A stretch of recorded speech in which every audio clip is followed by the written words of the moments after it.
Big plans are underway to almost halve the amount of household rubbish many of us throw away.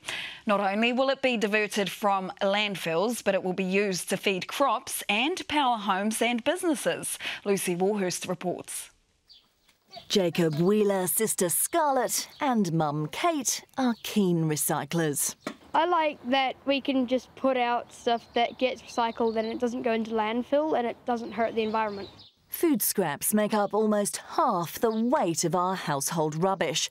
A collection scheme in Papakura turns that waste into compost. Kate Wheeler says it's made a huge difference.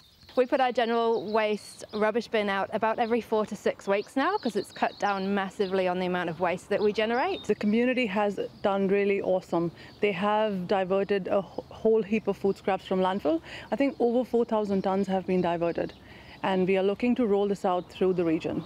Hamilton and Tauranga have similar schemes, and the goal is to roll the service out across Auckland in 2023. Papakura families have already kept 472 rubbish trucks full of food scraps out of landfill and turned them into compost.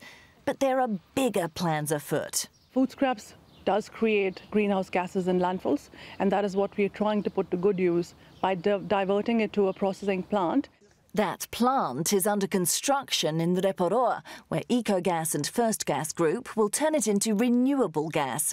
Using a process called anaerobic digestion, the organic waste is broken down and converted into biogas, enough energy to supply the equivalent of 9,000 homes and businesses, as well as biofertiliser to feed crops. At the same time, eliminating more than 11,000 tonnes of CO2 per year. Committed cooks and composters Sonu and Ravi Anand says it's really easy. On the bin there's a nice picture of what can go in it and what can't go in it. So I just make sure that I follow those instructions. You can also put in bones and meat and milk products, which you don't usually put in the compost bin at home. We try to compost everything that we can. Saving scraps to save the environment. Lucy Warhurst, Newshub.